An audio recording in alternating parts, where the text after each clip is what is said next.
Welcome to the Sechelt District Chamber of Commerce 2014 All Candidates Forum. Look at all you civically responsible citizens. It's wonderful to see how many of you are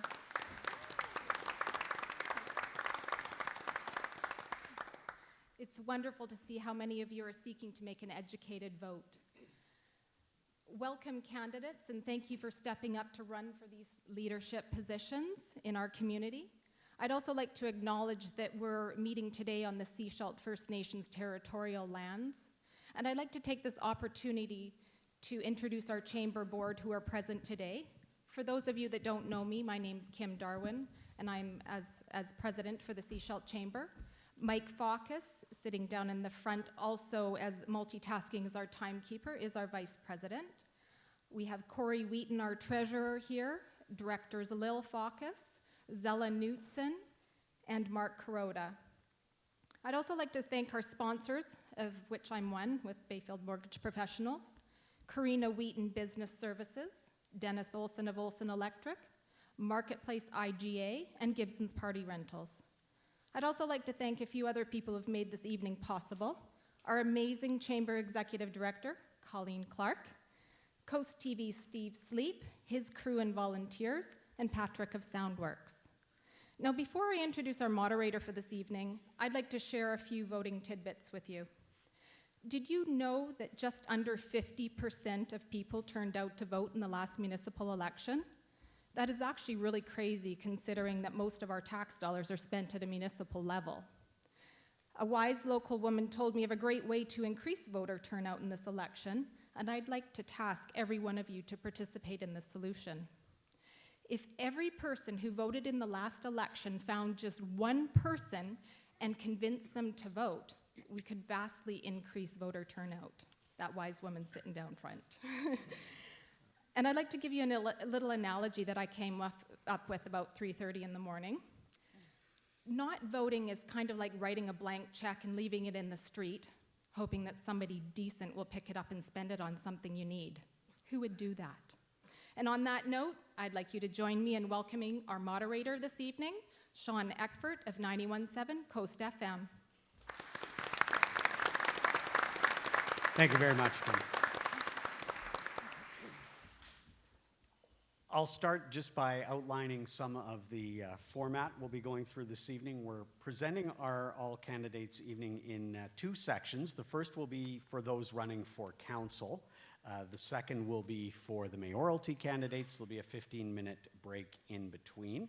We'll be giving each candidate 2 minutes to make an opening statement. We've already determined the order of this by draw, and we'll be moving down the table in that direction and coming back in the opposite direction for the closing statements, which will be 1 minute. Now, some of the obvious ground rules for this evening, and we do have the time limits.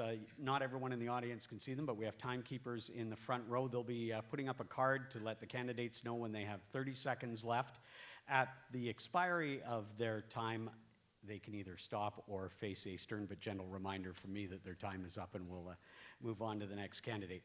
Of course, we're asking for both respect from you in the audience and the candidates here this evening. They have a tough job. You have some tough choices to make, and we're not going to take any heckling, too much applause, booing, anything like that. We want to keep things moving along fairly quickly this evening. And Colleen said she'll be my bouncer tonight if anything untoward should occur, but we know it won't. So I would like to, without wasting any further time, get on to the opening statements, please. And our first this evening will come from Ed Steeves. Good evening. I decided to run for council as I was concerned with the lack of teamwork within council members and between them and staff, poor business practices and misuse of reserve and surplus funds, too many in-camera meetings, and the lack of public consultation, and the unbelievable number of 31 staff leaving the employ of Sechelt. 31 people were forced to quit, take their pension, or were fired, some without cause. We lost a good number of good people who were quickly employed in other municipalities. Our loss is their gain. The new council will have to address this problem and start rebuilding with a competent staff. And with our young people leaving the coast to find employment, I will take a proactive approach to this problem by being selective growth and development friendly. I will support new construction and projects in order to create new jobs and commerce. I will encourage new ideas and broaden our tax base while endeavoring to maintain an affordable tax rate. As your representative to the Regional Board for 6 years and board chair for 5 of those years, I fostered and successfully promoted coast-wide cooperation and coast-wide funding. This resulted in the cost sharing and completion of our new recreation facilities and Dakota Ridge ski area and cost sharing for libraries and museums. I have a keen desire to work for you and with you. Being retired with the time to do the job properly, combined with 22 years on municipal councils and many years of success in a number of businesses, I have the necessary tools to be an effective team player member of council. I sincerely ask for your support. Thank you. Right on to time, Ed. We'll move on now to Christine Stefanik. Hope I'm not starting yet for time. Excuse me. Good evening, and thank you, Sechelt District Chamber of Commerce, for putting on this event this evening. The future starts now. What type of Sechelt do you envision for the next 4 years and beyond?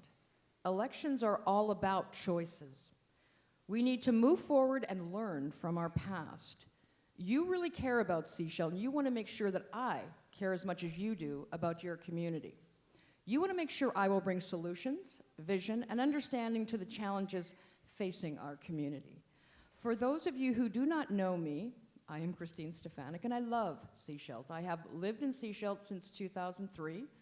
With a strong business and community background, small business owner, past president of District and Sechelt Chamber of Commerce, AARO for Elections Canada, and a president of a Sechelt strata.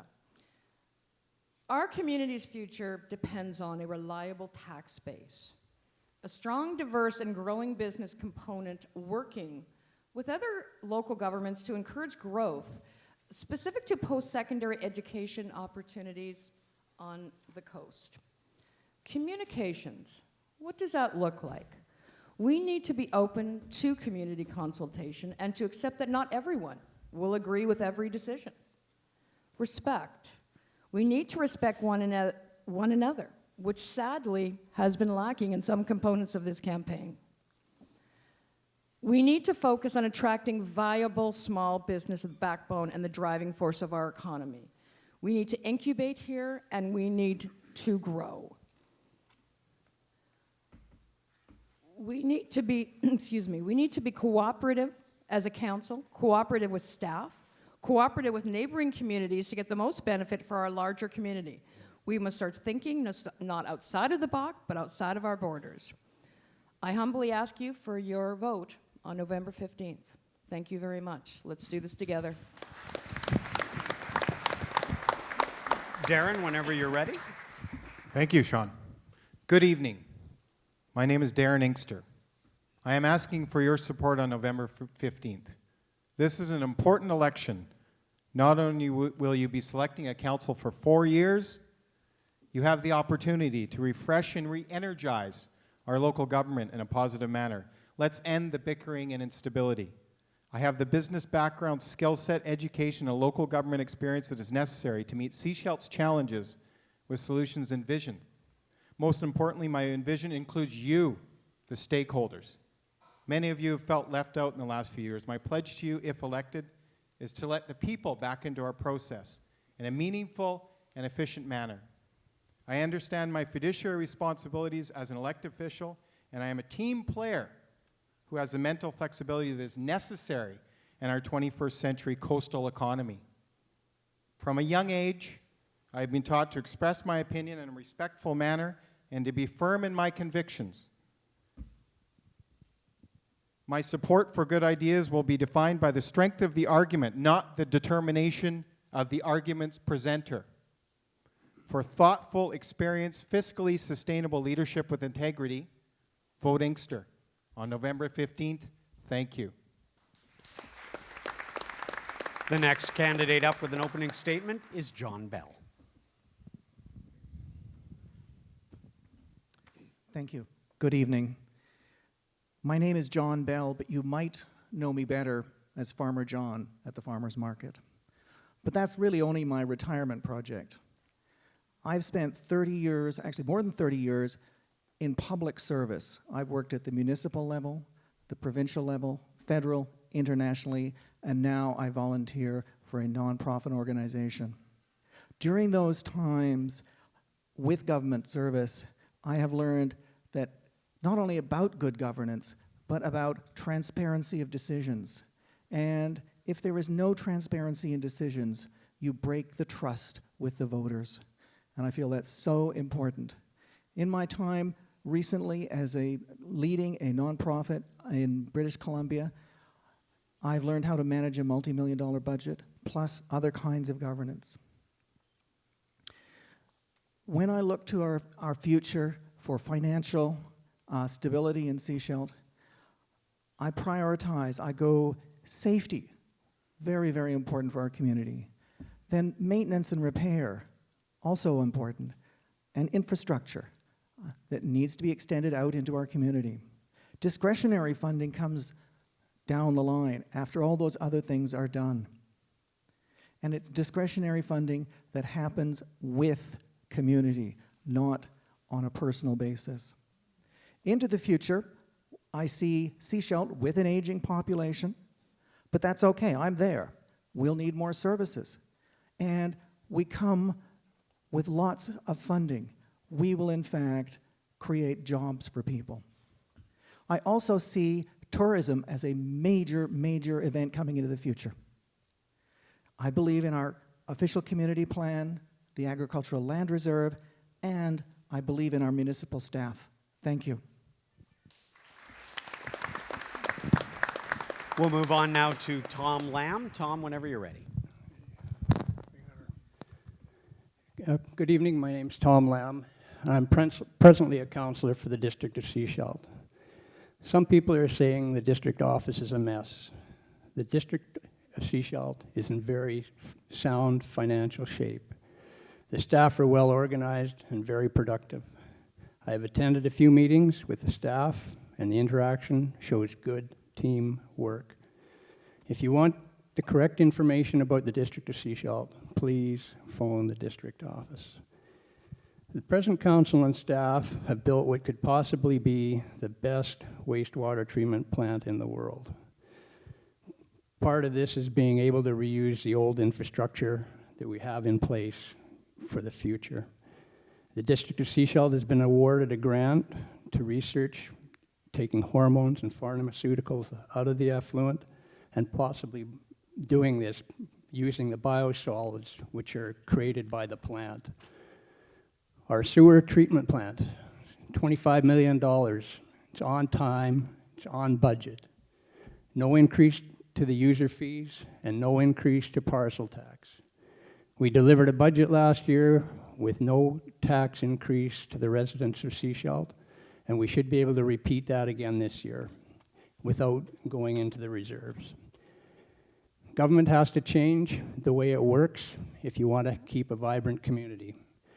Today, at the push of a button, a family, a business, an investor, a developer can compare any community in the world and decide where they want to live and work and invest.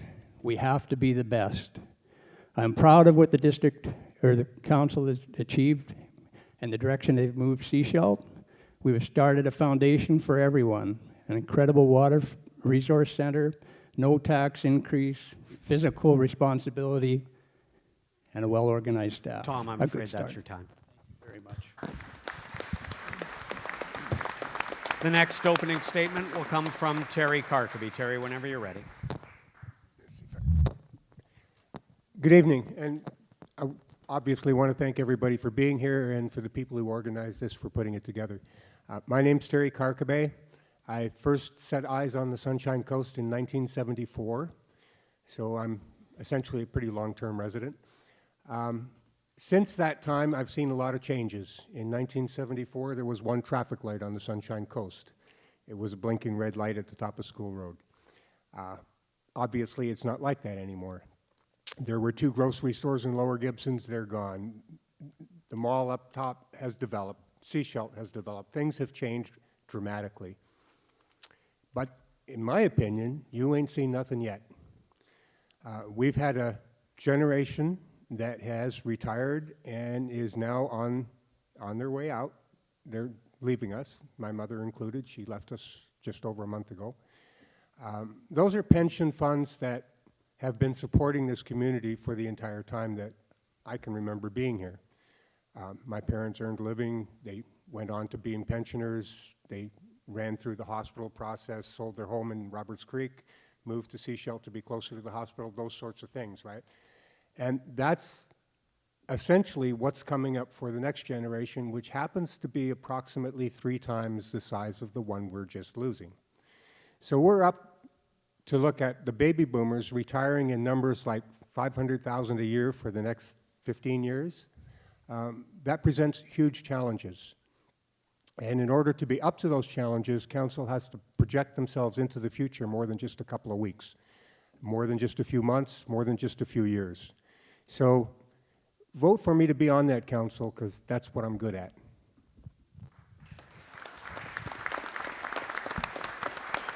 The next opening statement will come from Doug Wright, whenever you're ready. My name is Doug Wright. I've been attending council meetings now for 7 months. In my working career with an engineering background, I've held positions of supervisor, general foreman, production manager, and plant manager. Since 1980, I've worked in school districts as superintendent of facilities or director of facilities, reporting to the Board of Trustees through the superintendent. I've been responsible for as few as 13 schools in School District 46 on the Sunshine Coast, and as many as 212 schools at Edmonton Public School District. I've supervised 80 employees, and I've also supervised 1,500 employees. I've been accountable and responsible for operating budgets of $2 million and up as high as $18 million annually. I've been accountable and responsible for capital budgets up to $65 million annually. My areas of expertise are in the maintenance, renovation, new construction, custodial, energy conservation, transportation, leasing, security, contract management, and negotiations, all part of my responsibilities with the school districts. I have 2 promises for the people who live in Sechelt, and for each and every one of you here tonight. 1, if elected, I will spend our tax dollars carefully, thoughtfully, and effectively for the benefit of Sechelt. If elected, I will do my utmost to convince the balance of council to do exactly the same. I want you to know that as a councillor, I can fulfill these promises. In closing, you need to think carefully, reasonably, and thoughtfully about your elected representatives. I would like to leave you with a quote, and the quote goes like this: "A promise made is a debt unpaid to the taxpayers. I have no debts." Remember in November, right for Sechelt, right for council. Thank you. The next opening statement is from Keith Thurkel. Thank you. I'd like to thank the Chamber for hosting this event. I'd like to thank everybody for coming out tonight at dinner time. I'd also like to thank the Sechelt First Nation on whose traditional territory we do sit. I've been on the Sunshine Coast and in the Sechelt area for 25 years. I moved here to raise my girls. I grew up in North Van, South Van. My family goes back here over 100 years between Powell River, Roberts Creek, and Kerrisdale. I served for 2 terms from 2005 to 2011. Every major development that you've seen actually built in the last 3 years, I did vote for. And that money is staying in our town. The tax money is staying in our town. Those people are spending money in our town. The recent Vital Signs report talked about arts, culture, and tourism as being one of the bright lights in this area, and I completely concur. I also think that it's about time that we build a marina in Sechelt. The Sechelt First Nations talked about it. Many developers have talked about it. At some point, not that coal terminal, I will talk about that in a second, that gravel pit terminal will close. And where is our future when that occurs? I think it is about time that we redraw our roots back to the ocean on the outside. The Whitaker Hotel the Union Steamship Dock. I think our future is in tourism, and that is a big part of it. Bird watching is the #2 outdoor activity in North America after golf. And we have the bird watching mecca right here on the Sunshine Coast. We have to market Sechelt, to bring in young people, to tell them we have affordable real estate here, come and invest. Those young IT brains and wizards that are out there in Toronto, in Los Angeles, in New York, they want to live somewhere sustainable. This is the place. I helped move the farmers market where it is now when I was on council. They love it, they want to stay there. I also believe in tax accountability. I also believe in less in-camera meetings. And I also believe that the coal terminal that is proposed for Texada Island is not good for the Sunshine Coast because it will hurt our tourism reputation. The barges are the size of football fields. I'm totally opposed to seeing any environmental degradation on the Sunshine Coast. We'll move on now to Mike Shanks. Mike? My name is Mike Shanks. I'm an incumbent councillor seeking your support in the upcoming election. As a chamber-sponsored event representing the business community, I would just like to make this opening comment. It's my personal viewpoint that the economic well-being of our downtown core and hence our community requires rejuvenation in the form of upgrades to facades, renovations of existing buildings, and redevelopment. The new council needs to look at the Maple Ridge example of investment incentives. For a 3-year period, they provided reduction of development cost charges and partial tax exemptions for projects that complied with their guidelines. Within that time frame, they attracted $140 million of private investment to 45 projects to the town center. This council has done some initial work on this initiative, but the new council can bring it to fruition. Having served under 6 mayors over the years, there has always been a common theme. That theme is to consult and listen to the entire community regarding issues of substantive importance prior to making decisions. Neighborhood associations should be reestablished. Other interest groups should be consulted on a regular basis than currently is the situation.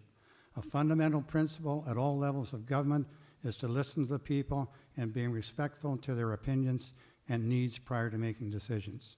Other items on my platform include financial restraint, including protection of reserves, consultation on any airport expansion with an affordable business plan in place to support that expansion.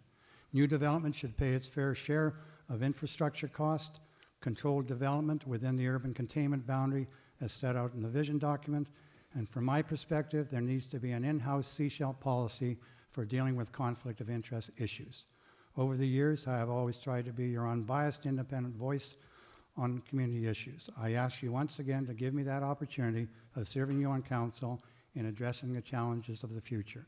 On November 15th, please vote for Mike Shanks. Thank you. The next opening statement will come from Alice. Sean, I would just Janish. like to say, if I could, please. Mike, your time is up. Okay, because there's a comment, these people should know why we're all sitting And not standing when we and not speak. standing. Sorry. Because most of us would stand because it's respectful. We were asked to stay sitting. I know you were asked to stay sitting. I didn't necessarily believe that an explanation of that was required. They were asked to stay sitting so that we could move forward quickly without interruptions to avoid the difficulties involved in moving microphones between parties. We intend no disrespect by it.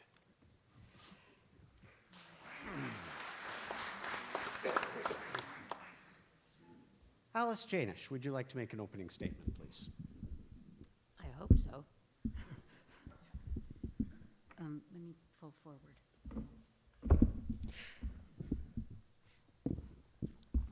Here are some of my opinions about Sechelt's future. I boiled it down in order to keep people awake. Too many municipal decisions here are made by council in camera with no citizen participation. 10 years ago, an unpopular decision would have become the subject of a public meeting. Sechelt is owned by the residents. The council is merely a part of the whole thing. The council seems to focus on providing jobs for young people. The flip side is that most of the retirees have pensions. Those without pensions may create jobs that they like. The so-called wastewater treatment plant is huge compared to the one in France, which is not in the middle of town, and it is small and is out in a grassy area on a small hill. The other plant is in Bear River, Nova Scotia. The Sechelt plant is huge compared to both of these role models. Sechelt is the only municipality on the Sunshine Coast that accepts sewage from the tank trucks that empty the septic tanks, all the way from Lund down to Gibson's and a little bit north of Gibson's. The Sechelt plant has cost more than necessary, and it is not treating the sewage at all. So $25 million or more for such an inadequate building is not acceptable. The taxpayers of Sechelt, the public in other words, feel left out after decades of good government. Closed meetings cause people to think that something funny is happening. Sechelt needs to do things according... Alice, that's your time, I'm afraid. Okay. The next opening statement will come from Norm Blair. Norm, when you're ready. Good evening. I'm Norm Blair. Thank you to the Chamber of Commerce, and thank you to the media taking on the task of trying to report all the information that's headed your way. Thank you all, too, for coming out here tonight in support of the democratic process.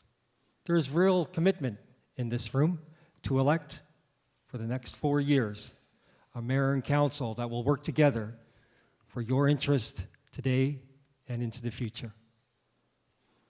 Everyone has special interest. The path to good governance to manage these interests is by listening to the people, to set policy that represents who we are as a community, and to establish budgets that meet the needs of everyone as best as possible. Developing a roadmap for these needs is critical so that we may address the needs that are pressing right today and build for our future. Affordable housing, dependency care, transportation, food security, and employment are all social issues that are best addressed by municipal government through sustainable and positive economic growth. It is by growing our economy that we will gain access to increased revenues. Thank you. Increased revenues to provide for those infrastructure needs that give us all the safe, vital, and healthy place that we call home. Thank you very much. Our next opening statement comes from Noel Mueller. Good evening, everyone. My name is Noel Mueller, and I'm asking for your vote November 15th. Before I get going, I just want to thank everybody in the community so far that's been so supportive and helpful in my campaign. And I also want to thank all the other candidates for having the courage to stand up here. I know many in the audience may be wondering who the new face is, but you know, I'm not new to Sechelt. I've been here for a lot of years, and a lot of you watch me grow up here, leave, get educated, and return. So many people have begun to see my candidacy as an opportunity for new ideas, a fresh perspective, and a look at youth engagement. And by supporting me, they see that they can send a message to others in my cohort to be involved. By doing that, we have a real opportunity to reinvigorate our system and ready the next generation for positions in government. I know that behind me, there's a lot of people in my age group that are very interested in these positions, and they want to see, first of all, that somebody like me can be successful, and they want to do it and follow suit. Although it's my first time running, I bring many established strengths to the table. I'm quite comfortable in the political environment. I was UBC debate team captain for a number of years. In terms of what I bring to council, I have a very good understanding of the big picture, and that's the economic analysis. I did my undergraduate in economics, and that's something that I'll be bringing to council. I'm an active listener, but most importantly, I've done my research. I've been working for 6 months, going back through all the minutes and looking at decisions that were made. I've also looked into our official community plan and read the community charter in depth.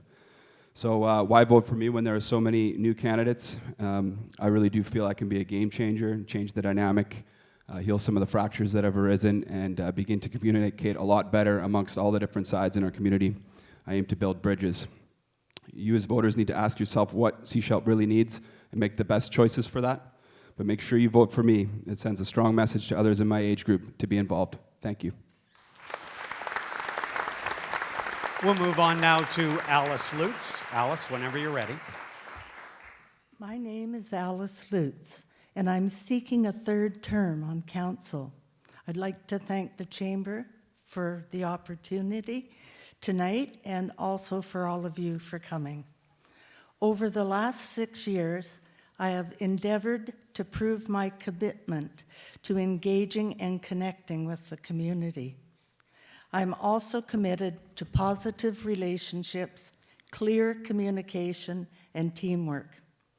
Integrity, honesty, and respect are all important to me.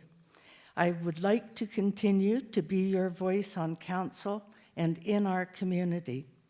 The last 3 years have presented their challenges, but they also have been an extremely good and excellent learning experience. They've strengthened my dedication to you, the voters, and if you vote for me, I will continue to work in the best interests of our community. I have effectively served on many committees, and these groups have wrestled with all of the issues that our community faces. These committees have broadened my knowledge and strengthened my beliefs in social justice issues. So many of these are economical, low income, and poverty driven. There's so much work for us to do to make our community stronger. The next 4 years are going to require strong, hard decisions to be made by our council, and I believe we will need the community to be actively involved to help make those decisions. I have always strived to listen and hear you and be your voice on council. So on November 15th, look for Lutz. Thank you. And our final opening statement will come from Darnelda Seegers. Good evening. My name is Darnelda Seegers. I have enjoyed working over the last 3 years as one of your Sechelt councillors and as your representative on the Sunshine Coast Regional District Board. Communication plus collaboration plus action equals community. So I believe communication must be two-way, open, and respectful. There must be avenues for engagement where citizens can air their concerns so council understands what is important to them and can make informed decisions. On the flip side, only through understanding the issues and opportunities that council faces can citizens provide informed guidance. To this end, I would like to see bi-monthly town hall meetings, council liaisons appointed to attend community association meetings, and education on the municipal process so you, the residents, are empowered while recognizing the constraints elected officials work inside of. Through collaboration, we build relationships and engage the skills and resources of the whole Sunshine Coast. No one person or organization has the answers that will get us to the future we all want, but through collaboration, we can create it. To this end, I've fostered relationships with many individuals and organizations, not only in Sechelt, but up and down the coast, as well as with our provincial and federal counterparts. Your elected council must be prepared to make decisions and take action. After gathering and considering information and opinions, I believe you are looking for a council that then commits to actions and reports back on the results achieved.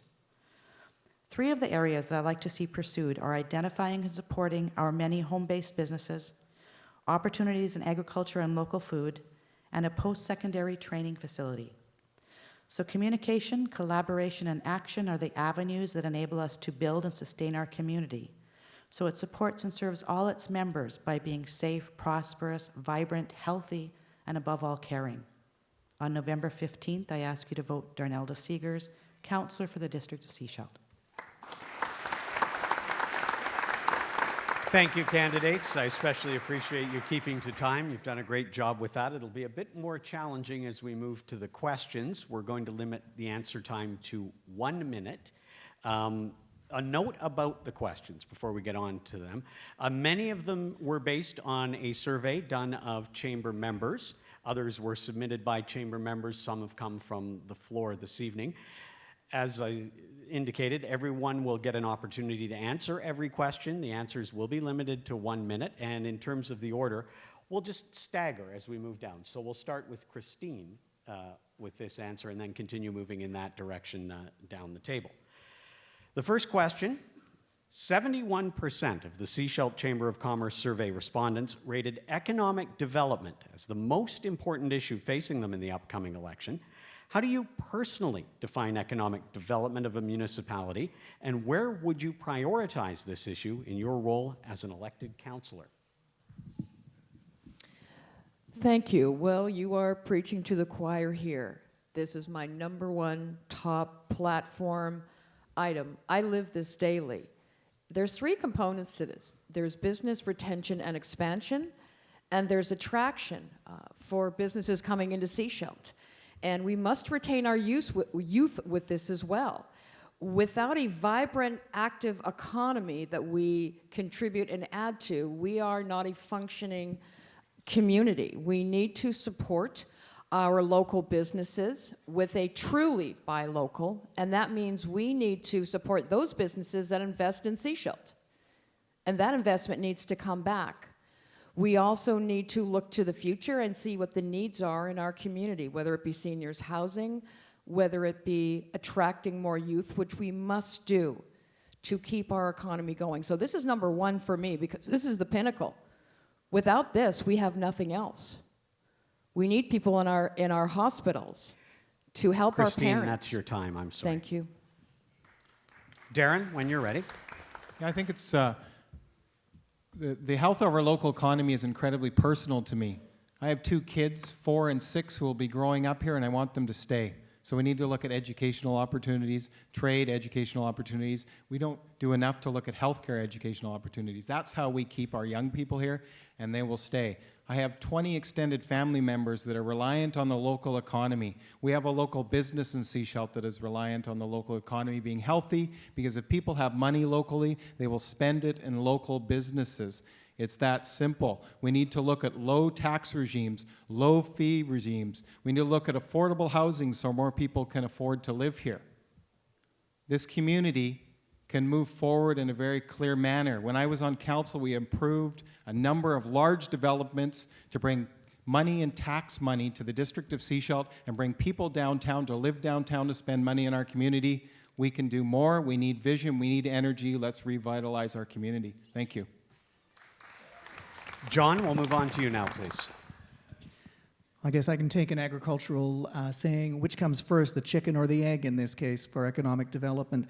We certainly need to have a nest egg of monies to go out there and do marketing to encourage not only investors to come in and develop here, but also the tourism industry outside of Sechelt, on the coast. The whole coast will benefit if we pull people in to the coast. We certainly will have more people arriving, as has been said. Those people will have funds to support local industries. So we will have to change our industries. It's not just the youth that are looking for jobs, it's right across the sector of our community. Many, many people, including the seniors, need jobs. Thank you. Tom, we'll move to you whenever you're ready. Well, I'm a small businessman in the community, and every job, one job at a time, is how I've been building my businesses. My son is self-employed in the community and struggling doing that. Over the past, well, I guess year and a half, we've talked to higher education, BCIT, and I've actually got something working with very indirectly with UBC right now to look at education potentials here on the coast. And hopefully there's a good potential for that to bring some trade workers to educate them here on the coast. And working with the Sechelt Indian Band, hopefully, I mean, that's a huge unknown economic development or business that it is very unknown, but it has a huge potential to benefit this community. Tom, that is your time. Thank you. As you're ready, candidates, we'll just move through. That'll give us the most time. I don't think you need me to reintroduce all of you. So Terry, whenever you're ready. I try and keep this as simple as I can. We import almost everything that we buy. Our cars come from off the peninsula, our building supplies come from off the peninsula, all but 2% of our food comes from off the peninsula, et cetera, et cetera, et cetera. So where does that money come from? How do we pay for all this stuff? Well, the simple answer is your pension pays for it. And so since logging has gone, fishing industry's down on its ears, bottom line is we need to create some industry that brings money back on the coast. We've been doing that. Coastal Yachts brought $3 million last year. We've got money coming in for the vineyard that's being put together. The Gravity Park helped. There's a lot of things that are helping to bring this back together. We got a long way to go to just stop being a one-trick pony and get off the pension being the only source that we have. And I think that's what's important. That's what we need to be focused on. Go ahead, Doug, whenever you're ready. In terms of Sechelt, we need to market Sechelt. We need to market the lifestyle that we all have here and that we enjoy. We need to market the safety, and we need to market the fact that we're open for business to any business that wants to move here. Now, there are many things that we could do. We could go into the healthcare, the extended care, the assisted living. We could go into the high-tech companies. We could go into the computer companies. A lot of these companies would be home-based and could, in fact, bring money into Sechelt and be a real advantage to us. Thank you. My name's Keith Thurkel.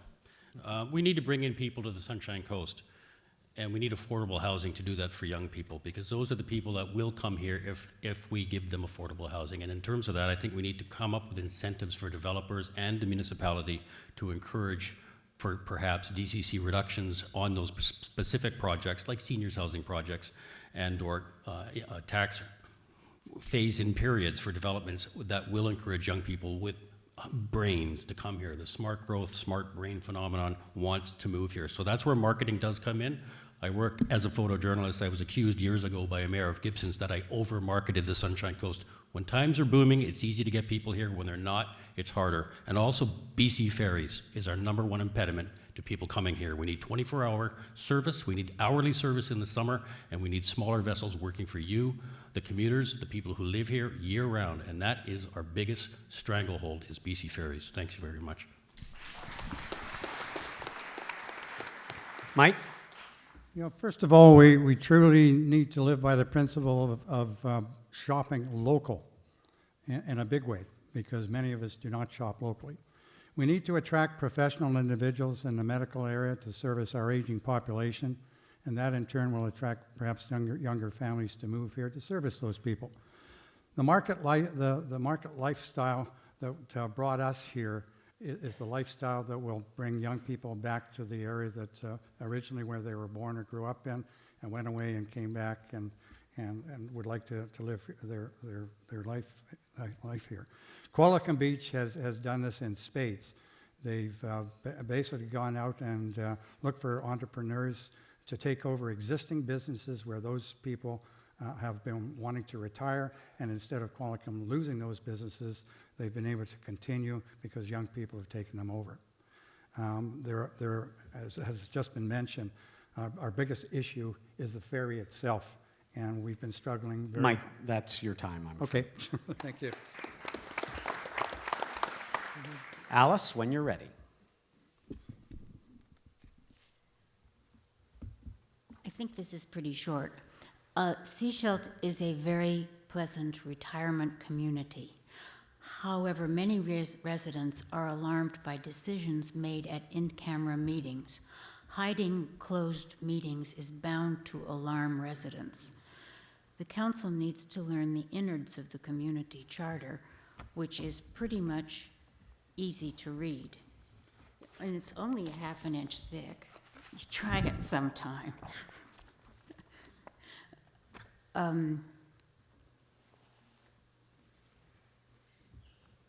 Regardless of the meaning of meaning of in camera, it can be digested by anyone if the person takes some time in order to know and understand what the council is doing, plus what it means to the residents. Local governments should provide core services, keep property tax rates low, and make fair decisions that affect That's your time, businesses. Thank you. We'll move on now to Norm Blair.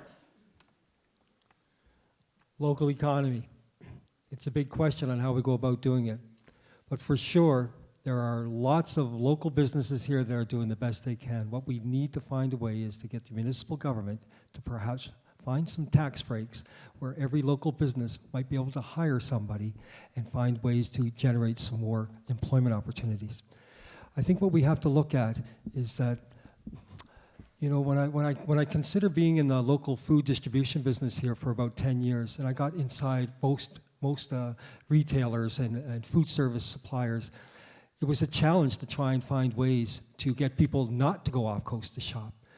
It's not an easy thing to do.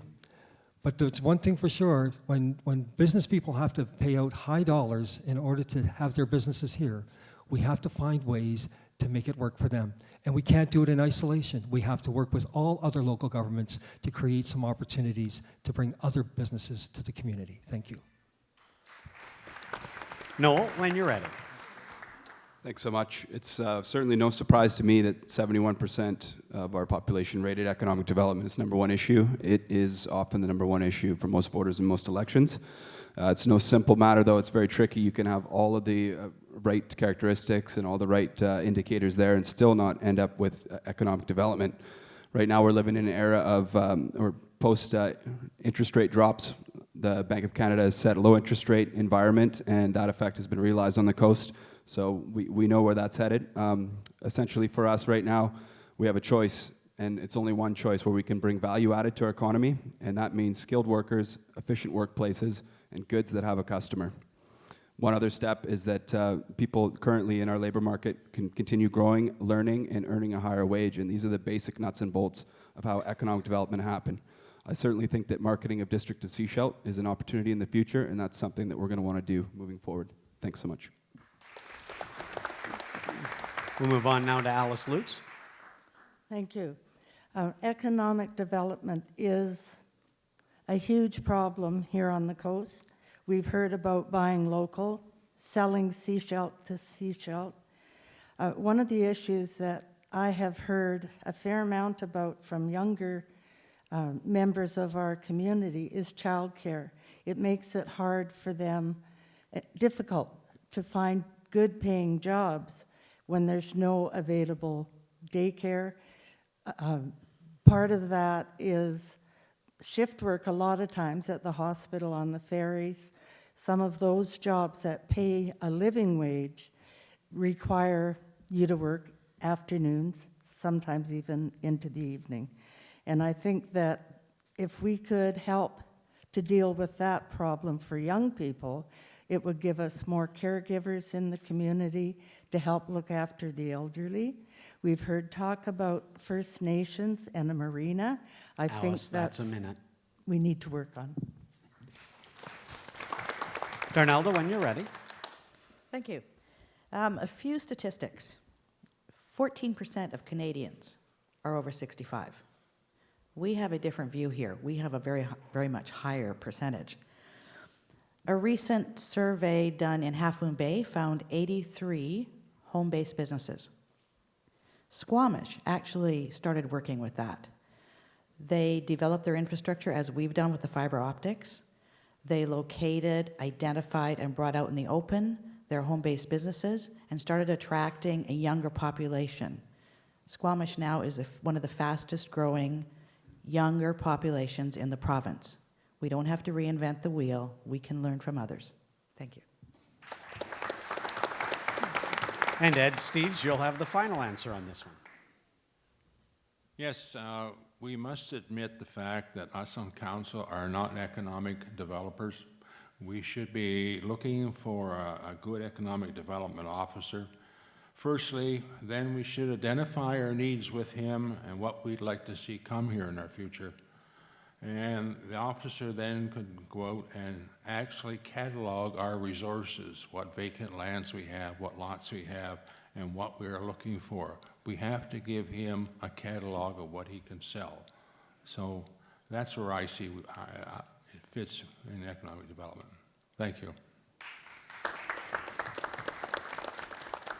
Our next question may actually take me longer to ask than it will to answer, and we'll start with Darren, who'll have the first answer on this one. A number of survey respondents cited an improvement in the district's local shopping and local business procurement for municipal projects as being an important factor in contributing to the local economy. However, trying to maintain a balance of local business support and fiscal responsibility sometimes creates the need to go with a non-local business for a municipal project. In your opinion, what can council do to increase the opportunities for local businesses in this regard without abandoning the duty of fiscal responsibility? In a minute. Yeah, thank you. I'm glad to hear that a number of local companies have identified district procurement over the last number of years as a help to their business. We need to continue to do that. I've seen a couple of examples more recently where we haven't shopped local, but we need to continue to do that as this council moves forward. We need to support that. One key way we can do to support fiscal responsibility and shop local is have a difference of about, we need to talk about it with the community, talk about it with the businesses, but we need to have put in a difference of about 10%, 10 to 15% perhaps, of the maximum difference between the prices that you may be able to get elsewhere and locally, because I think many businesses, knowing that, maybe you'll lower it after you discuss it, will lower their competitive price to meet the procurement requirements of the local government, and we can continue to buy all our things local as we move forward. Thank you. John, when you're ready. Thank you. Many people on the coast automatically assume that large items are in fact more expensive here on the coast. That is not always the case. It's certainly not all the case at the farmers market. But in fact, when you do look at the prices, frequently because we have lower overhead here, we can in fact have equal prices or even slightly lower prices. So that needs to be out there in the marketplace. People need to know that, of what the going rate is here versus the going rate in Vancouver. If we can get that out to people, it certainly will benefit local stores. Thank you. Tom, we'll move on to you now. Yeah, boy, I think the big thing here is businesses have to let the District of Sechelt or we'll use the District of Sechelt. They have to use the District of Sechelt. They have to let the District of Sechelt know what they have and what they sell, so that the district, if they do need something, they can come out locally and give the local businesses an opportunity to respond to a quote or a bid, and I believe that that's something that's missing. I know in my business, when there is something that does come out when the district is looking for something, we don't know that it's being, that the district has a need for it. And you know, as a small business in the community, you have to be competitive, and it's just knowing what people are selling, and that's something about, like, just even a business within a business. Tom, that's time. Terry, when you're ready. 1 minute. When's the last time anybody here saw something on a piece of equipment called Made in Sechelt? Anybody? No. It doesn't really matter where we procure it, in the sense that the only thing that stays here is the profit. If you buy something at the local Gibson's Building Supply or Home Hardware, that money went to the wholesaler, that went back to the manufacturer, that happens to be in China, Korea, Taiwan, wherever. But it's not made here. And until we start making stuff here that we can sell to China, Korea, Japan, etc., we're going to be at a deficit. And that's not going to stop until we start producing something that we can export. And we're starting to do that. That's happening. It's not dead yet, but it's growing a little bit at a time. Tourism is a big thing. Winter tourism will help the ferries. Summer tourism, 3 months, go dead the next 8, 9. Anywho, Terry, bottom line. that's your minute. Doug? With respect to this question, there's a store down on Cowrie Street, and I've watched his advertising, and he says on his advertising, "I'll meet the big box store price." And I went in to see him about a product, and guess what? That's what he did. Guess where I bought? I think the business community needs to recognize that. When I was working for the school district, we had lots of tenders go out. And any time that the tender came in and was close to the price that I could get it for in town, you buy local. Thank you. Keith, we'll move to you now, please. Before you start the clock, Sean, just a clarification. Are we talking about municipal spending procurement? That is how I understand the That's question. how I yes. understood it as well. I think that the interprovincial trade agreements that are in place now make it very difficult for some companies on the coast to bid on local projects depending on their size. This gives off-coast companies an advantage that I think is unfair. Once again, transportation costs to the coast through BC ferries are prohibitive, and it's very difficult for smaller local companies on the Sunshine Coast, in Sechelt in particular, to compete with larger companies, especially if they're coming from Alberta, which we do have an agreement with, that will come and do the work and not keep that money in Sechelt. I do believe that there should be a percentage, 5%, 10% bid spread for local companies if an off-coast company wants to come here and do the work. Whether that is part of one of the prohibitive mechanisms in that trade agreement, I'm not sure. But I still think it's unfair that small municipalities like ours can get outbid by companies from Alberta. Mike, we'll move on to you when you're ready. Thank you very much. You know, large projects requiring bonding, many of the local contractors can't comply with those bonding requirements, and so many jobs do in fact have to go off coast in order to comply with the bonding, and that was the situation with the wastewater resource center. I had hoped sometime in the past that the group known as CCBA would have been able to put a package together where their contractors would in fact have that bonding because of their sheer numbers. Anyway, Gibson's does in fact have a policy, and they do shop local, and they have a list of potential suppliers within their business roster, and I believe if there is a certain disparity beyond a certain amount, then they in fact do buy off coast. But normally they buy locally within the town of Gibson's. Thank you. Alice, when you're ready. I pick my topic. You've set that precedent already, I believe. The taxpayers of Sechelt, otherwise known as the public, feel left out after decades of good government.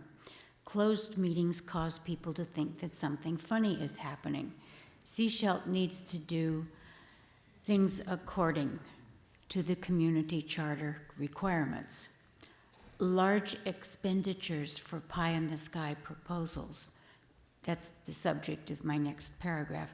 The airport is on top of a hill, but small private planes use it easily. Things to remember.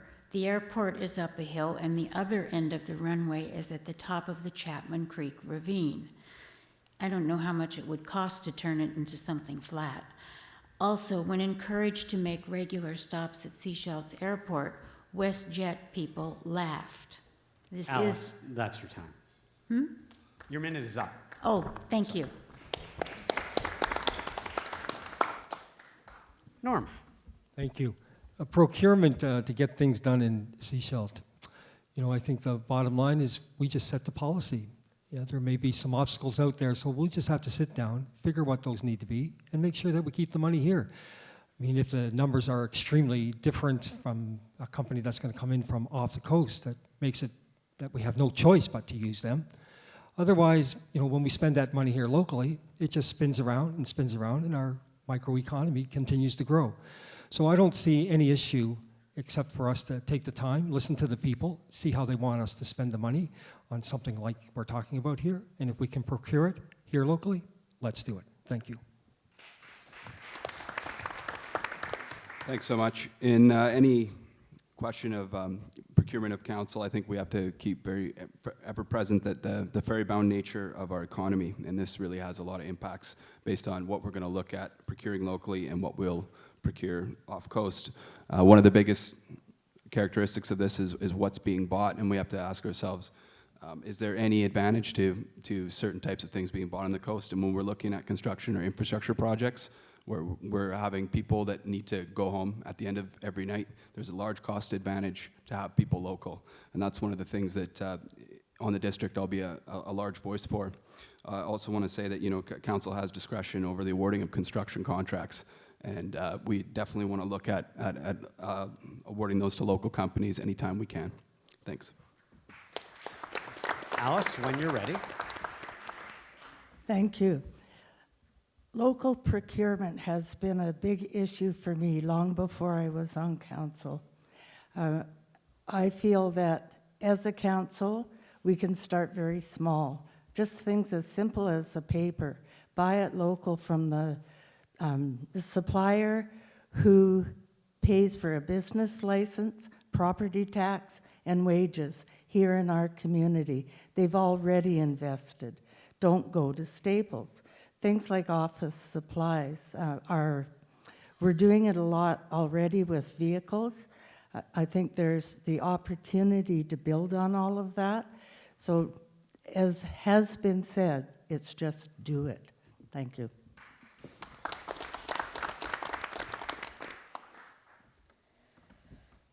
So this council has actually recognized that local procurement is an issue, and we have tasked staff with coming back to us with a policy.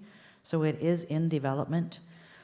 We do have to look at how we can balance our fiscal responsibility with investing in the local economy. But that will be coming back very shortly, actually, from our staff. Thank you.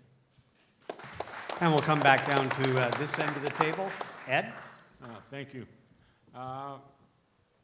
Today or yesterday on television, I was sitting in my chair and just happened to notice it. They were advertising a Shop Local Day, and they had stickers that merchants did there, and they picked a day, and they were promoting shopping local, that thing. So what doesn't council could work with local business to create a local shopping day to basically get the habit started? And that is true. I've wanted to purchase a big item, and I checked with the merchants here, and one of the merchants says we'll not be undersold, and he was right. He could do that. So it's a matter of asking too, but work with the Chamber of Commerce and the merchants. Thank you. And Christine, you'll have the last answer on this one. For you, those of you sitting in this panel, you know I have been asking for this as a past president of the chamber and as a small business owner for years. Too many times we see there is no policy, really. We should be supporting those who support our community. And that, for a local business, is a difference between a lease payment, a phone bill, a mortgage payment, the reality of functioning month to month, and in that, we may be able to fill up Calvary Street a little bit more. I would also hope that that policy would extend to our departments. Let's look to our business licenses. Let's have a Sechelt first policy, and then if we can't, and there are times that we cannot procure our local businesses, then we go beyond our borders and search out the coast and so on. But this is a pet peeve of mine. I see this consistently. It shouldn't be the guy who plays hockey with the guy that gets all the business. Support those who support you. Thank you. Before we move on to our next question, I do want to stress that I in no way want to restrict how candidates answer the questions, but I would ask that they keep in mind that the people who prepared these questions are genuinely interested in your thought on the question. So keep that in mind if you do choose to stray off topic. We'll have John for our first answer on this one. A common theme among the survey responses involved revitalization of Sechelt's downtown core. What role do you see council playing in assisting with the revitalization of our commercial district, given that privately owned property does create the makeup of most of this community area? And John Bell, it is you first. Thank you. The downtown needs to be our economic driver of Sechelt. We have Davis Bay being a wonderful tourist area. We have Sandy Hook being the wonderful Margraf View area. We need the downtown to be the economic driver. Therefore, we need to get businesses into that area that meet the needs of our demographics. We're needing more in the way of health services. We're needing more in tourists, restaurants. Those things need to happen, and they can be encouraged by the municipality through various efforts. Thank you. We'll move now to Tom Lamb. The District of Sechelt, we've set in action to revitalize downtown core there. We've organized a new parking areas along Wharf Avenue. That's a plan in place right now. It still has to come out to the public to have a look at and get some insight into. We've got a color scheme for the downtown core, and just we're adding incentives to the owners and to the business people there to spruce up their buildings and to spruce up their front end displays. Thank you. Terry Carkeby. It's one of my pet peeves. Every time I drive into Sechelt, I look and what I see doesn't make me happy. We can't tell anybody that they need to rebuild the front of their building and develop a theme for the town and force all the merchants to revitalize. We can't do that. But what we can do, and it actually occurred to me sitting in the Black Bean watching the street, we can create a color scheme because at some point everybody paints their building. And instead of having a green building with blue trim and a blue building with yellow trim and a black building with white trim, it wouldn't be that difficult to create a theme based on paint. And there's plenty of people that and I believe actually that that's in play right now. I don't think that's my imagination. I think that's already been organized so that the necessary personnel who would create that color scheme is in existence, and it wouldn't be that hard to do. And it would make a huge difference to how good our town looks. That's your time, Terry. We'll hear now from Doug Wright. In terms of the revitalization, we need to provide incentives to some of the downtown building owners so that they will in fact upgrade their buildings. We need to also continue with some of the improvements that we've made to the curbing and to the sidewalks and to the parking so that the downtown area becomes a pleasant place for people to go to and that they want to go there. Some of the stores will probably have to look at remaining open in the evening to encourage people to come downtown and spend their money down there in the evening. And those are some of the things I think we need to do. Thank you. Moving now to Keith Thurkel. Yes. Oh, when thank you're you. ready, Keith. Keith Thurkel, I didn't hear. Sorry. Well, in some of these events I've been to, people don't always remember who we are, even though we do have a name tag. But on my 6 years on council in 2005 to 2011, there was an exhaustive vision plan that was done. And that did identify a lot of the beautification and a lot of the needs for revitalizing the downtown core.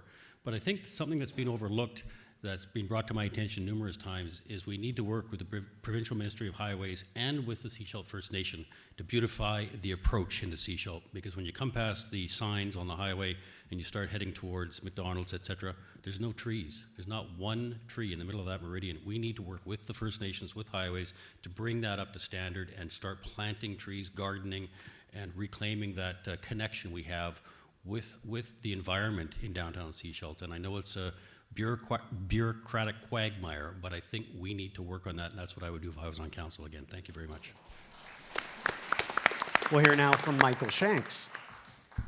Yeah, I actually think in my opening comments, the example of Maple Ridge is something that we could duplicate, probably not to the same degree as well. Darnell DeSeegers, whenever you're ready. Yes, as Alice mentioned, I've been the chair of the Downtown Revitalization Committee over the last year. And a lot of the projects that people have mentioned up and down the table here, we've either implemented or we've had conversations around. We have been in conversation with the Sechelt Indian Band and the Ministry of Transport about the entrance to downtown Sechelt. The Sechelt Indian Band is not ready to move forward at this point, so they've requested we step back from that. We have implemented the Paint the Downtown program in partnership with the Downtown Business Association. If you check the District of Sechelt website, it's on the website right now, and information is going out to all the business owners. We've been working on curbing and lights in the trees. If you go down there tonight, you'll see the trees are all lit up. So we have plans around Wharf Street within the budget for next year, and we're hoping that we can make that project move forward. So we are doing that. We're starting to see businesses step up and look at increasing the densification downtown as well, which will assist all the businesses. Thank you. And we'll come back down to this side of the stage now. Ed Steves. Yes, this gives a council a great chance to dialogue with the local business owners in this thing and with many other points. And but the council must take the initiative to meet with the owners and have an agreement that each will do his part. And with the new work that went on this last year, we lost a little bit of chance to have some of this done. So anyway, I think we should look at the fact that if possible, we could give some tax relief to create that incentive. Thank you. Christine Stefanik. Well, I, for one, think the downtown has never looked better. And kudos to the Downtown Revite Committee, who's done just a marvelous job in assessing the needs, which is accessibility, which is, of course, the overall look. And we're getting there. I know my own business building, they're going to shortly be painting. So when one building has a facelift and looks good, all of a sudden that tends to travel on. The lights look gorgeous in this time. So if we can continue to build on that, and of course we can always improve and make it a more vibrant downtown core with businesses that are open longer hours, more accessibility in the summertime for people to sit outside. But I have to give kudos to the Downtown Revite Committee. They've done a marvelous job, so good on you. And the final answer this round will go to Darren Inkster. Yeah, I should quickly mention there are other commercial areas that also need our help in Sechelt, so council needs to talk about those areas. They pay a lot of taxes. Core revitalization of our business district that pays huge taxes and employs hundreds needs to continue, as it has for many councils. Incentive to local business to improve and revitalize individual businesses with paint and expansion. Look at creating a larger pedestrian area in the downtown to gather more people on a regular basis and in the evening. More parking is needed via creative solutions and land acquisition. We need to market Sechelt, utilizing business organizations to talk about our seaside community and our arts and culture successes. And we need more events downtown, and council needs to fund more events downtown to help support our businesses. Thank you. For this next question, we'll go to Tom Lamb for our first answer as we continue our pattern of shifting a little bit down the table. Throughout this campaign cycle, there has been a lot of discussion in the community surrounding government transparency and community consultation in policymaking. Recognizing that community consultation is an important part of the process, how would you involve our diverse and often polarized community in such a manner that still enables policy to be made? Tom, you have a minute. We've had quite a few discussions about this within the council, and I know with some of the stuff that we didn't get underway was just having more open meetings and just where you go and sit down like at Pier 17 and have a coffee, but let people know you're going to be there. And I know for myself, like I walk through Sechelt quite a bit, and I'm a pretty approachable person, but you know, the big thing is closed meetings. There is, anyways, closed meetings. If you're busy, like this council has been, you have lots of closed meetings, and if you're trying to get things done, and it is there is an authority that oversees that and makes sure that you abide by the rules of the law. So. We do have to make sure that people are more involved Tom, in where we time go. is up now. Thank you. Terry Karkabay. I have to say I've been hearing exactly the same thing repeatedly. I mean, I spend a lot of time in coffee shops and talking to people on a regular basis, but one of the things that might be possible is televising and making it public so that people can actually see what's going on in council. There are times when it's necessary for the purpose of protecting people's reputations and so forth. If it's got something to do with staff, those sorts of things have to be kept private. That's okay. But as for the rest, it's entirely reasonable to have the public involved. I believe that ideas are like grains of sand, and when you get enough of them and apply heat, you perform glass, and when you produce glass, you get a mirror to the life. So everybody's ideas are important. It's not just council that counts. We'll move on now to Doug Wright. I believe that there should be more open council meetings. I also believe that there should be some informal meetings where the public is invited and we can have informal discussions about particular items of interest and issues within Sechelt. In addition, I believe that the district needs to look at the streaming of the council meetings so that they could be picked up on the computer and you as the public could view this council meeting at home in the comfort of your home. Thank you. Our next answer will come from Keith Thurkel. Thank you, Sean. The bottom line is things should not be done behind closed doors unless absolutely necessary. My 6 years on council were a challenge sometimes to try and bring things back out of those in-camera meetings. If a developer showed up at an in-camera meeting and wanted to pitch his idea at us in camera on my first term, eventually the mayor realized, I'm not going to stay in the room, I'll leave. And I did. I think the thing like the zoning bylaw in 1987 was the last time, the first time it was written. The zoning bylaw was pretty much drafted with special interests for over a year, from what I've been told, and the public this summer was given less than 2 weeks to get their chance to have a look at it. And if I am elected again, I will certainly ask the rest of council to give 90 days to look at that. I think we need more community meetings with community associations, which occurred when I was on council, and I do support the idea of regular town hall meetings where we can get feedback on a day-to-day basis. You're not elected once on November 15th. You're elected every day you're on council. We'll move now to Mike Shanks. Well, thank you very much again. Yeah, consultation, we need to reestablish the neighborhood associations meetings which we had on a regular basis. There were actually 8 of those associations, and we need to be inclusive of other special interest groups. And if we have what's been referred to as table talk sessions, which was initiated by the FABS group some 3 years ago, that was extremely popular. Everybody agreed. And there was a certain degree of, or a certain number of members of council that wanted to pursue that in the future. Unfortunately, that didn't happen. But I can imagine the input we would have received if, in fact, we'd had quarterly meetings with all those neighborhood associations and special interest groups. The input that we received from them would have been phenomenal. And I'd like to see a return to that in the future. Thank you. We'll move now to Alice Jamish. When you are ready, yes. Thank you. Wait a second, I need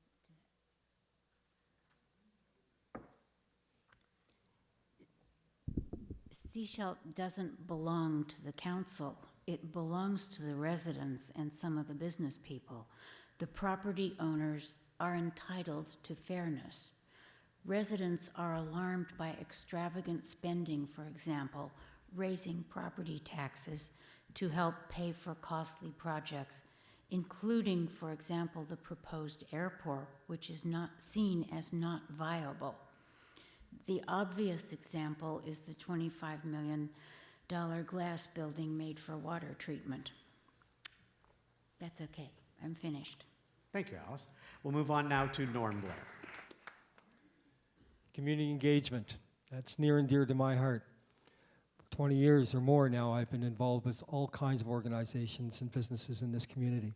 If we want to make some decisions, we need to keep them in the open, and we can find ways to do it that doesn't slow the process. As council members, we're here to represent you, and we need to make decisions, but we need to make them informed ways. So I really believe we can move out of the 1800th century model. The community associations are great, But more and more, those community associations have an elderly group of people, and more of them aren't mobile. Let's institute some 21st century technology. Let's find ways to engage community in other ways so that we get the information that we need so we can make the decisions that represent what you want. Thanks so much. Noel Mueller. Thanks. I really feel that the community consultation bit, it really speaks to whatever your philosophy of local government is, and most of the work that's done by the districts of Sechelt is done by staff. So you may ask yourself, what's the council for? And our job there is really to be the nexus point, to be the sponge, to absorb all of your information and your points of view, bring them to council, make rulings on your behalf. We got a lot of mechanisms on how to do this, and we can certainly improve what's being done. I think televising and streaming our council meetings is a great way to go.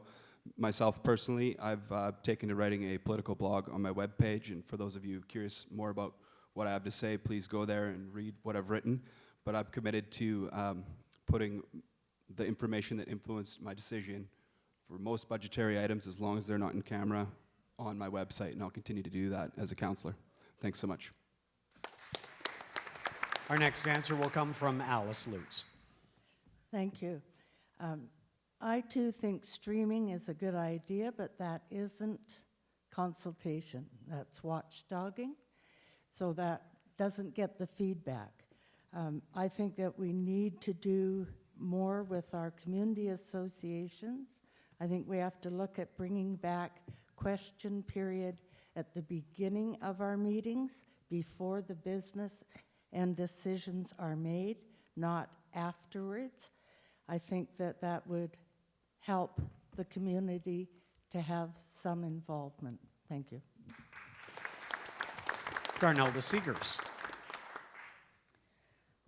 I have to say that the process that we followed for the wastewater treatment plant initially was not inclusive of the public, and it tainted this whole term for council. So even though we've implemented some additional, communications and strategies and meetings and things the last while, it hasn't actually changed the public's perception of the information that's coming out from council. So we do have to do a better job of that. With regards to the electronics, the staff are actually looking at a budget proposal to come forward with live streaming of the meetings.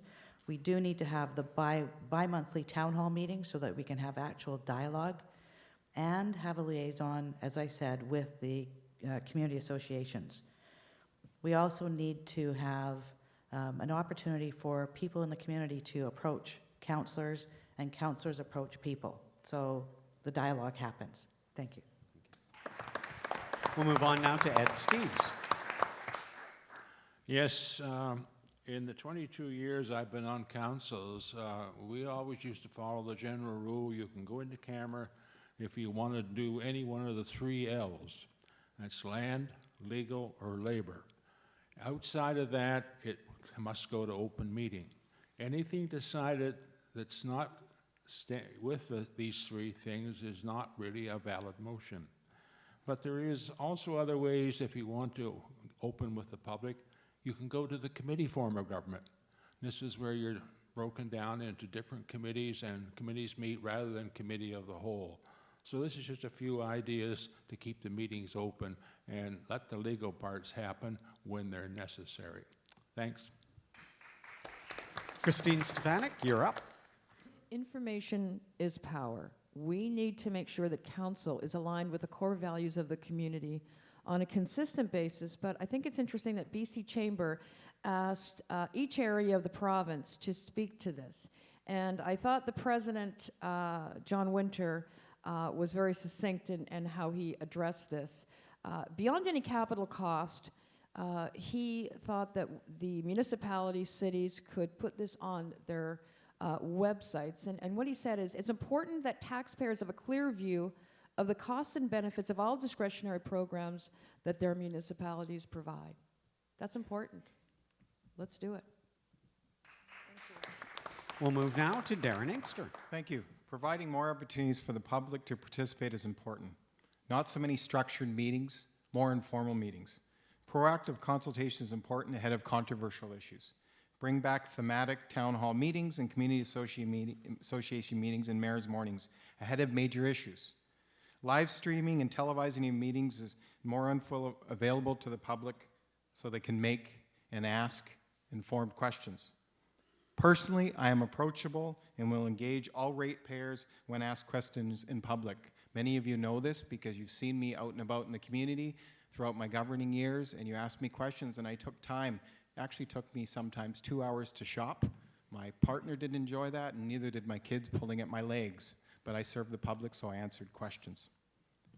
I work for you 365 days a year, and I am accountable to you. Thanks.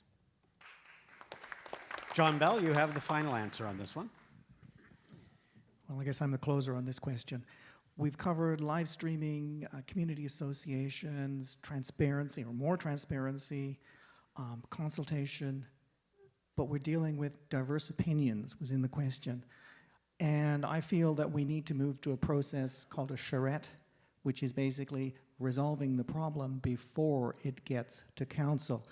Let's not have developers, programs coming before council, and then all of a sudden, local residents say, I don't agree. Let's have them meet beforehand and get it together and come as a unified group, residents, developers, whoever, before council. It makes life so much easier. Thank you.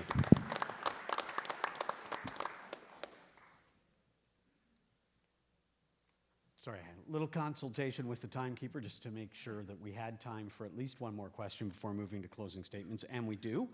The environment is, of course, a high area of concern. Terry, by the way, you will be getting the first answer on this for many residents in the area, and we'd like to hear your position on balancing environmental issues with development. That's always going to be an issue. We talk about green development, but we still cut down trees. And it's necessary to do that. The population increases, they have to have a place to live. Unless the population suddenly disappeared, we're not going to get as green as we'd like to get. But we can work on the process. We can design homes that are essentially green. We can design the downtown core to have more vegetation. There's things that we can do that will improve what we look at every day. There's also things we can improve as far as construction of public buildings, homes, schools, etc. And that's not all that difficult to do. The technology's there. All we have to do is follow it. We'll hear now from Doug Wright. The environment is very important, and we need to take the environment and blend it with development, and the two have to work hand in hand. The environmental issues cannot cost the developer incredible amounts of money, but we cannot allow the developer to infringe on the environment and the lifestyle that we have on the Sunshine Coast. Thank you. Keith Thurkel, your turn. Well, first and foremost, I think Sechelt needs to give itself a pat on the back. I traveled across Canada 4 times in the last year and a half, and I wouldn't want to live in Toronto. I was there 5 months, and my God, what the mayor of Toronto did to that town, he gutted their sanitation issues. It's just horrible. I won't go into that. Sechelt is a clean, green community. I think we can always do better. I think that we're aware because we're here because we're aware of how beautiful the place is. And I think that for things like the tree cutting bylaw that came into effect when I was on council was a good beginning, and I think there's room for improvement perhaps, but I think that the pressing issue, and I brought it up once already, is my biggest concern is, are we going to be able to swim in Georgia Strait? Are we going to be able to go boating in Georgia Strait without getting coal dust on our bodies?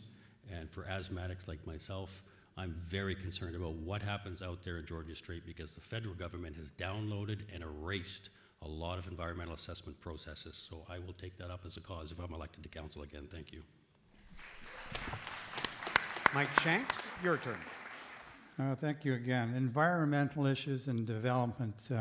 I think we've come a long way even in the last 6 years in terms of addressing many of these, this issue in particular, and in particular with regard to developments. When a developer can get a greater density on a piece of land, but instead of constructing, postage stamps, lots, and paved streets and everything else, he's gonna go for that because his bottom line is going to be better. And so that has been happening in some of our developments, but we need to keep working on it. And more of our projects are green in their nature. And as long as we keep following that road, I think we'll be on the right track. Thank you. Next up on this question is Alice Janish. When you're ready, Alice. Pass. Right, Norm Blair. The triple bottom line. It's called the social, economic, and environmental bottom line. And I think that we can be proud that in this community, we're doing a pretty good job of going down that road. I think one of the bigger issues we have is how do we get control of situations where the provincial and federal government walk over the place where we call home. We have to find ways to get to municipal governments to come together and lobby and find avenues that give us control so that coal can't go down the Georgia Strait because it's coming through our territory. We need to work closely with the First Nations to find some strategies that's going to make that work. I think overall we have some environmental groups in the community that bring us lots of information and knowledge on how to make some best decisions for the use of our own land. So I think we're doing a pretty good job overall. Thank you. We'll move now to Noel Mueller. Thanks so much. And anybody who's followed my campaign so far knows that one of my 4 points is I'm running on green values, and this is a huge focus for me. I got spurred into politics quite a bit by what's going on at a federal level and international with global warming, and that's going to hit the district of Sechelt in the form, first and foremost, of ocean acidification, which is happening in the Strait of Georgia right now. When I look at what we can do to balance environment and development, I always look at things that we can measure, and we can implement practical solutions to impact the bottom line. And what we can measure is species, their ranges, and their numbers. And the SCCA has done great work at identifying areas to protect. And what we need to do is we need to make sure that we work with our conservation groups, and in potential we could have a Sunshine Coast species protection plan. I think that would go a long way to preserving what we have and perhaps even improving it. And I just want to close by saying invasive species in the SCRD and in Sechelt in particular are a massive issue, and we need to come to some type of address. All right, we'll move on now to Alice Lutz, please. We went through a process with our vision plan and our OCP, and there was a lot of consultation, and we heard what our communities and associations felt about this issue. And one of the main things that came out of that vision plan was cluster housing with green spaces, less invasive blacktopping. We also had some zones for high density in the downtown to help keep our rural.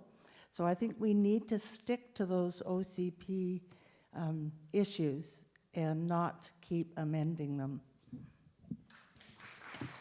Darnelda Seegers, you are up. Balancing environmental issues with development. It's always a balancing act. And when we look at the cost of building green and we look at affordability, we have to look at, do we set policy that incorporates rainwater catchment, gray water reuse, solar, and then what does that do to the bottom line? And can those places be affordable for the people who need to move into them? So the council needs to listen to the community and work with what the community can manage, basically to meet the needs on both sides. Again, it's always going to be a balance.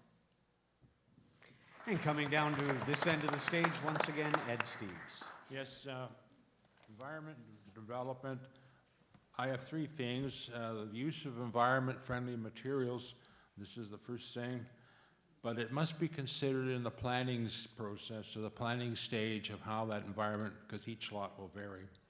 And the environment must be protected even after the construction is finished. And this is where I find that more damage is done after they want to expand or do something. So it's got to be controlled that way. Thanks. Christine Stefanik. You can be for pro-development and definitely want to protect your environment. One should not negate the other. The costs, I think, are still the big burden involved in building green, but I believe we're getting better. There are other communities that are looking at solar power and other initiatives that are having real success. So we have to continue on this road and protect our natural resources. They're finite to us. One should not, as I said, negate the other. So they're both equally as important. Thank you. We'll hear now from Darren Inkster. Thank you. Balance is very important. There's a vision plan and an OCP that provides guidance to developers and builders. People need nice places to live, and our builders will build them. We have tree cutting bylaws and view enhancement bylaws and recycling programs for our citizens, materials and organic. These have been brought in recent years. We lost a great sustainability officer a number of years ago. We need to revisit that. Believe it or not, he was pro-building, but he wanted to see a green and sustainable community for a number of years. In the end, and most important to our region, we need to stand up for ourselves to balance uses in the Salish Sea, including Sechelt Regional District, First Nations, consultation on coal and oil, transportation and export. Very important. Thank you. John Bell, we'll hear from you now, please. Thank you. It's hard being green. We need to divide the environmental sort of issue into two parts. One is the downtown and the other is the more rural. We need to, in fact, do more work in the downtown to densify so we're not creating huge damage in the other areas. We also need things such as planning of plant material as to what is an appropriate thing to have in our neighborhoods in the downtown. In those less developed areas, we need more things like farming. We need work to protect agriculture in those green areas and keep them going. And also we need to deal with invasive species. That is going to be the next huge issue for the coast. And our final answer this time around will go to Tom Lamb.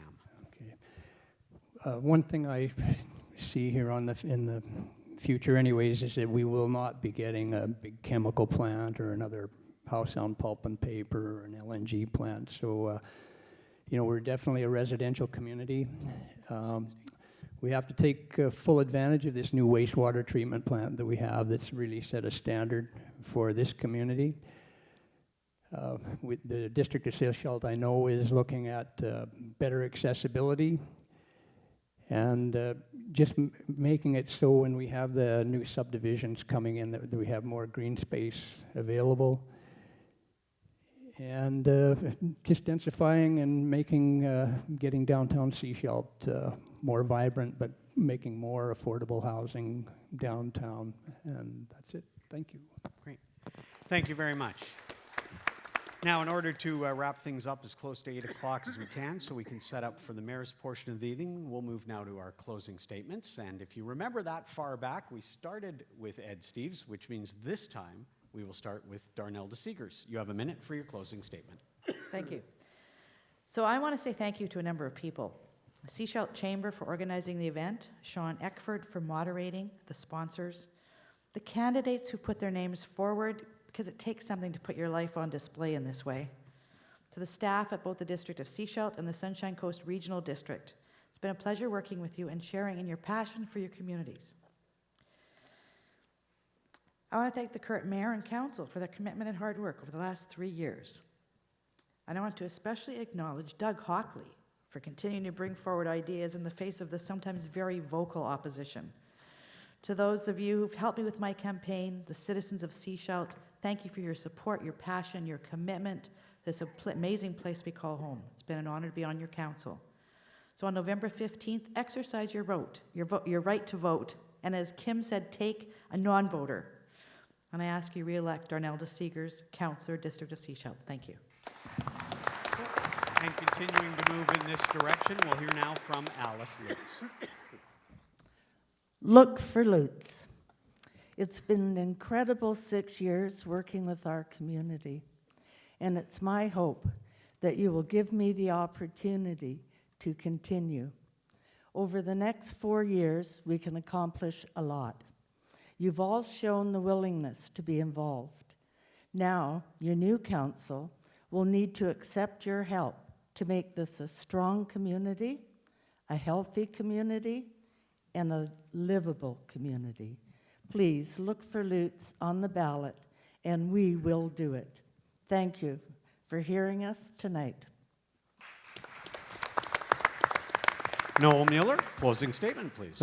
Thanks so much. I just wanted to close off my comments for the evening by expressing my heartfelt gratitude to the people of this town for the support of my campaign. I've gone out many times into the street, and every time I've met you people out there, you're asking me excellent questions, giving me great advice and feedback.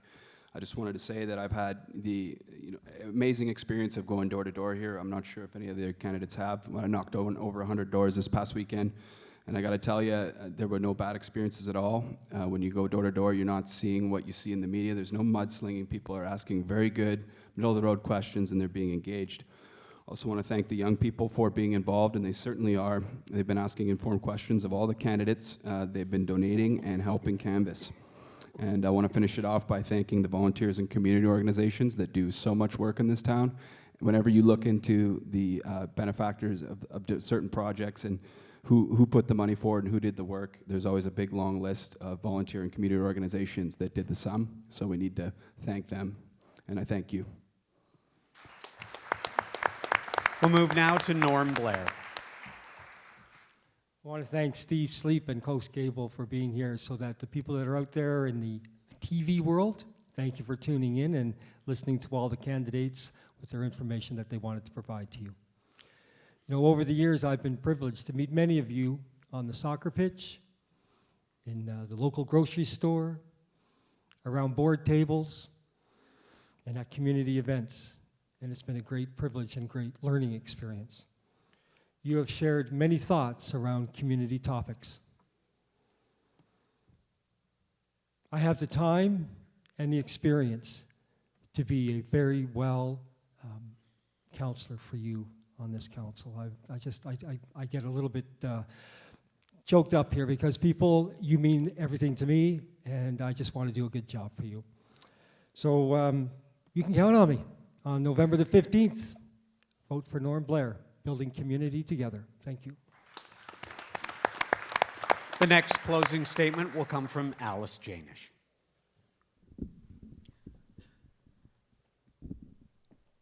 I'm still getting used to the lights. I just can't stand it. I'm just going to back out now so that I can drive home.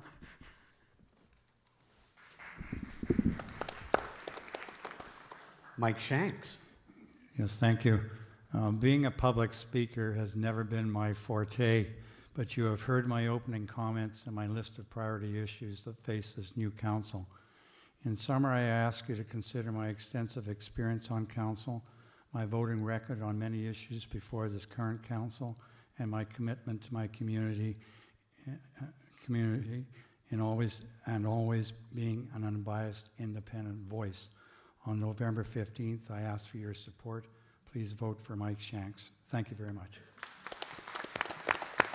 Keith Thurkel, please. Thank you. My priority if elected back to Sechelt Council is to pay careful attention to fiscal accountability and to taxation.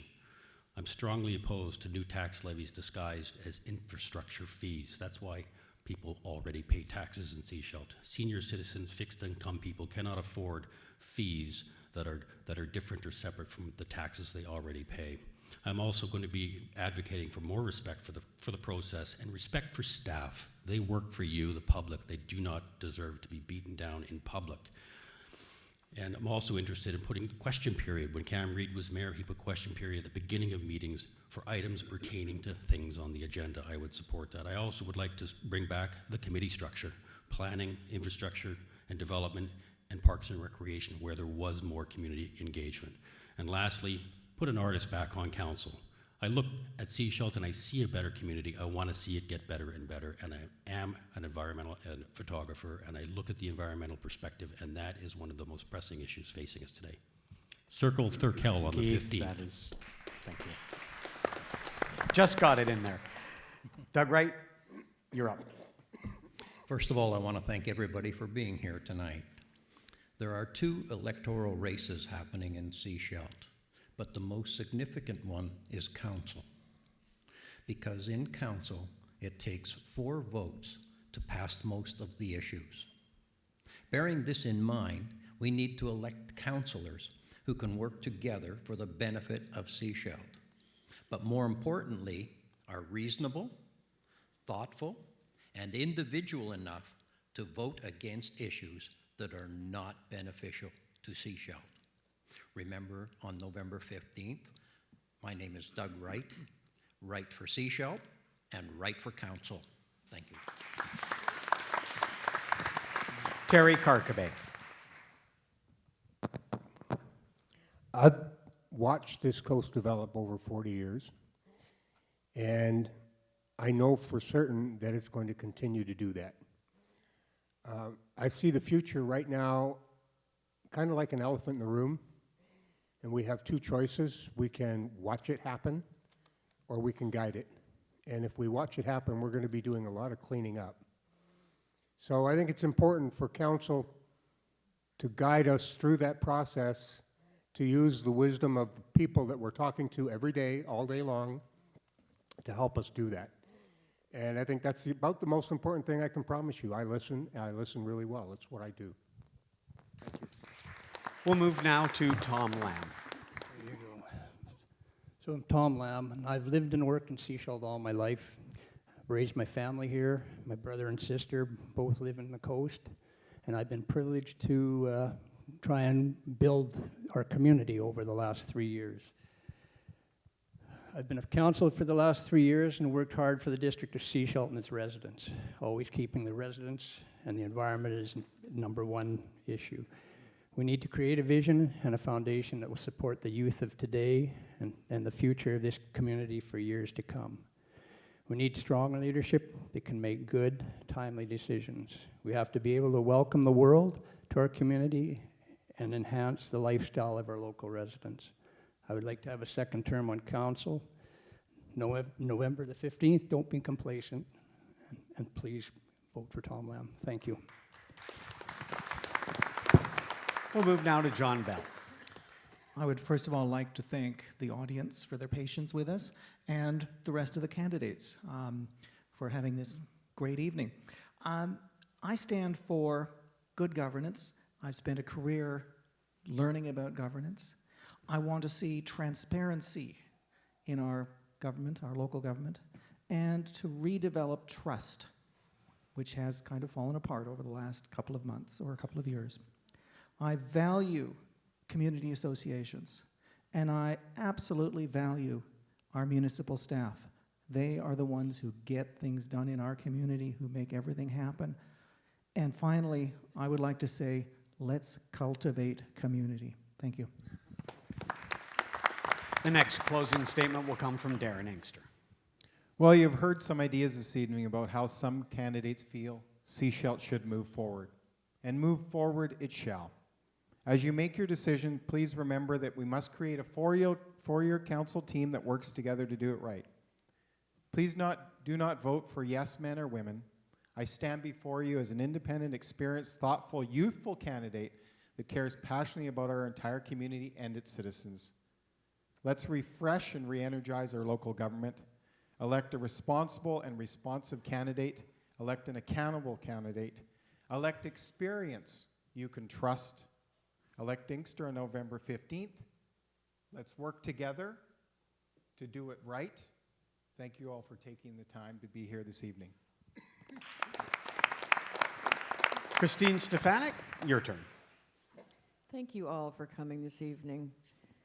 Efforts and courage are not enough without purpose and direction, a belief we are all connected. It is time we participate in a campaign of hope and a new era for Sechelt.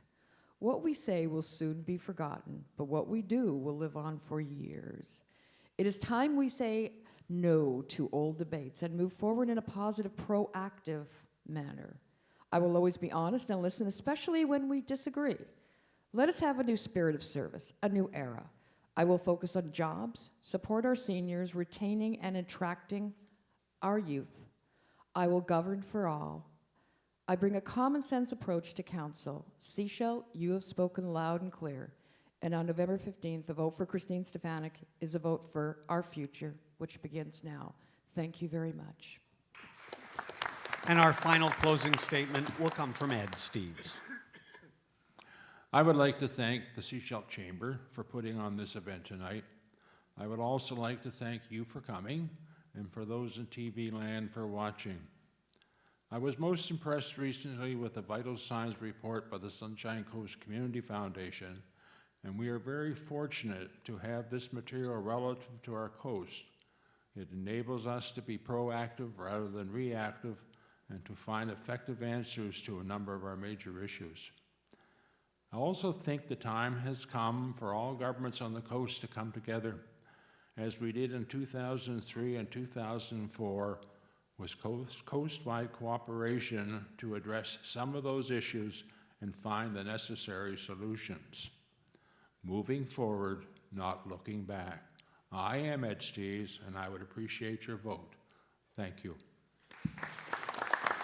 And thank you very much. Candidates, thank you. I appreciate your sticking to time. Audience, I appreciate your patience. I know there's no possible way we've gotten to all the questions that you had on your minds when you came in, so I urge you to spend a little one-on-one time with your candidates before the 15th. Many have left some information out front. You should pick that up.